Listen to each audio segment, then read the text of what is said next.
John and Linda, I'd like to welcome you, and I'd also like to thank you for taking some time to meet with me here today. I really appreciate you sharing all of the information with me that you have, as it's allowed me to really put together a comprehensive financial plan for you. And we're going to go through that here today. What I'd like to do before I begin on that, though, is ask if you have any questions on your mind that you'd like to have answered here today. So, all right, well, very good. If you don't have any questions, we'll go ahead and begin. I know one of the main things that you wanted to accomplish is retiring within the next few months, and doing so by being able to spend about $15,000 per month, excluding anything that you would receive from Social Security. I would like to start off by just letting you know that the good news is this is entirely possible based on our analysis, and we'll go through that in greater detail here in just a little bit. I also know that you shared with me that since we last met, you had a little house fire, and I'm very sorry to hear about that. Hopefully it hasn't really disrupted too much in your life. And I know you mentioned you would like to understand how much you would expect to get from the insurance company in a claim. And unfortunately, the insurance that you carry on the primary residence is just a little bit below the required coverage amount, and so you could expect to get about $13,062.50 to be exact from the insurance company after the claims are processed. And again, that's just something to recommend looking into. It would be really increasing that insurance coverage on your primary residence in order to protect yourself from any possible losses, especially if something such as this fire would have been more significant and actually caused a total loss. That would have been much more significant. Thank God it was really only a small kitchen fire, but good wake-up call, good call to action as far as actually getting something put in place.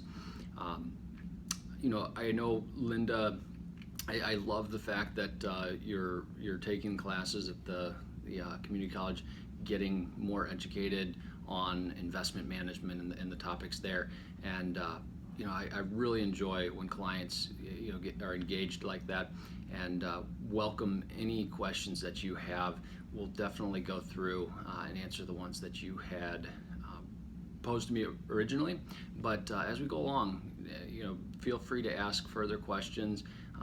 And I love explaining really the deeper why behind what we do and how we arrive at the answers that we have. So, in addition to those couple of things, primary residence sale, you mentioned that you were planning to retire, downsize, and ultimately sell the primary residence. If you were to do that specifically today, the tax implications would be pretty significant. You'd have a capital gain on the primary residence and capital gains tax of over $34,000, and that could be avoided simply by waiting an additional 6 months or thereabouts.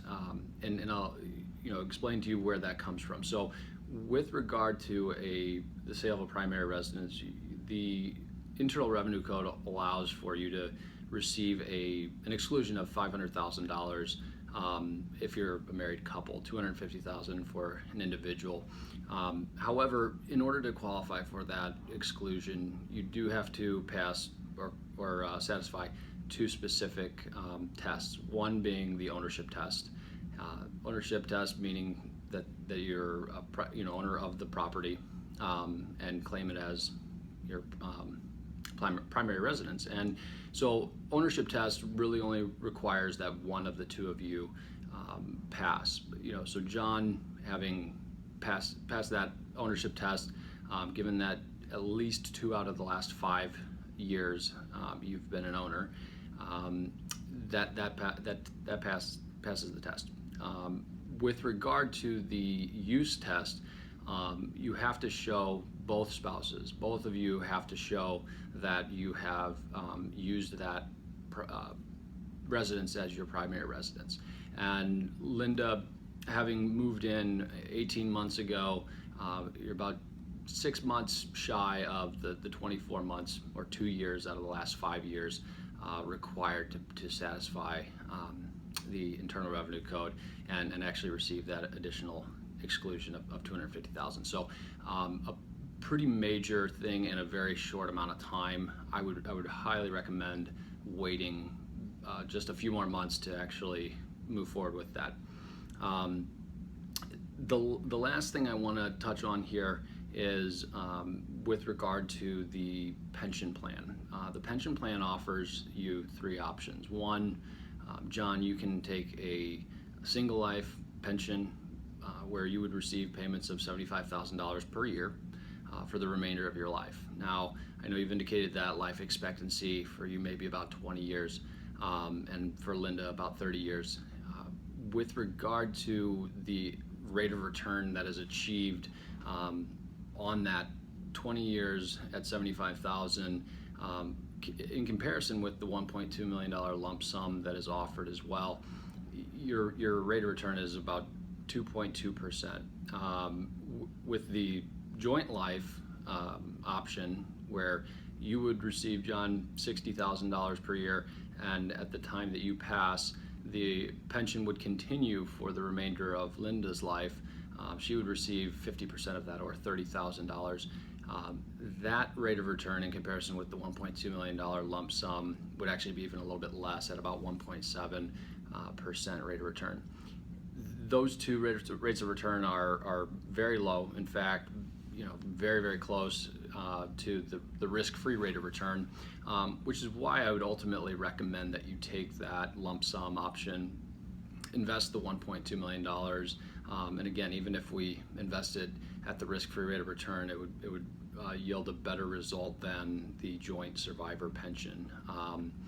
A little bit below the single life, but I think that if we invest in a fully diversified portfolio, it's very likely that we could have a better outcome taking that lump sum. So just a couple of options, a couple of ideas that I wanted to share with you. I appreciate it, and look forward to working with you further. Thank you.